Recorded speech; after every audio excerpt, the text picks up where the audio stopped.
Hello everyone, welcome to my channel. Today మరొక మంచి రెసిపీతో మీ ముందుకు వచ్చేసానండి. అదే తినే కొద్దీ తినాలనిపించే కాకరకాయ వెల్లుల్లి కారం. చాలా సింపుల్ అండ్ ఈజీ రెసిపీ. ప్రతి ఒక్కరూ తప్పకుండా ట్రై చేయాల్సిన రెసిపీ అండి. మరి ఆ ప్రాసెస్ ఏంటో చూసేద్దామా? నేను 1/2 kg కాకరకాయలు తీసుకుని బాగా వాష్ చేసి సన్నగా చక్రాలాగా కట్ చేసుకున్నాను. ఫ్రైకి కావాల్సిన ఆయిల్ని తీసుకున్నాను. కాకరకాయ ఫ్రైకి ఆయిల్ కొంచెం ఎక్కువే పడుతుందండి. ఆయిల్ కాగాక ముందుగా కట్ చేసి పెట్టుకున్న కాకరకాయ ముక్కలను ఆయిల్లో వేసుకొని బాగా కలుపుకోవాలి. మధ్య మధ్యలో మనం కాకరకాయ ముక్కలను కలుపుతూ ఫ్రై చేసుకోవాలండి. అప్పుడు ఈవెన్గా కుక్ అవుతాయి. కాకరకాయ ఫ్రైకి మరింత టేస్ట్ని తీసుకొచ్చే వెల్లుల్లి కారం తయారు చేసుకుందాం. Red chilli powder, salt and garlic. Mixie జార్లో వెల్లుల్లి రెబ్బలు, కారము యాడ్ చేసి రెండింటిని మిక్సీ పట్టుకోవాలండి.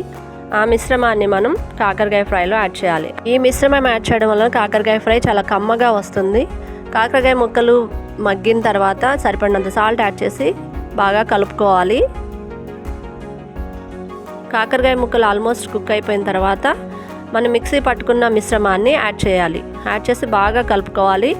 వెల్లుల్లి కారం పచ్చివాసన పోయేదాకా కుక్ చేసుకోవాలి.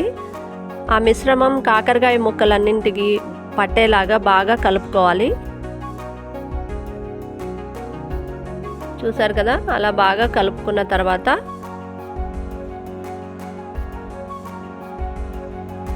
కొంచెం డార్క్ కలర్ రాగానే మనకి కాకరకాయ వెల్లుల్లి కారం రెడీ అయిపోయినట్టే.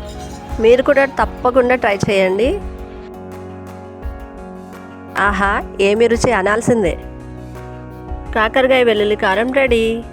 చూసారు కదా, ఈ ఫ్రై మనకి 3 నుండి 4 రోజుల వరకు నిల్వ ఉంటుందండి. టేస్ట్ చాలా బాగుంటుంది. తప్పకుండా ట్రై చేయండి.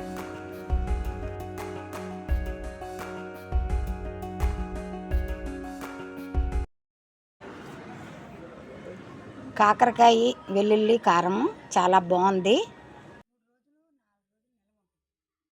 ఏది ఉంటుంది కాబట్టి తినని వాళ్ళు కూడా తింటారు. చాలా బాగుంటుంది. కొంచెం నూనె ఎక్కువ పడుతుంది. మా ఛానల్ చూడండి, సబ్స్క్రైబ్ చేయండి. Thank you.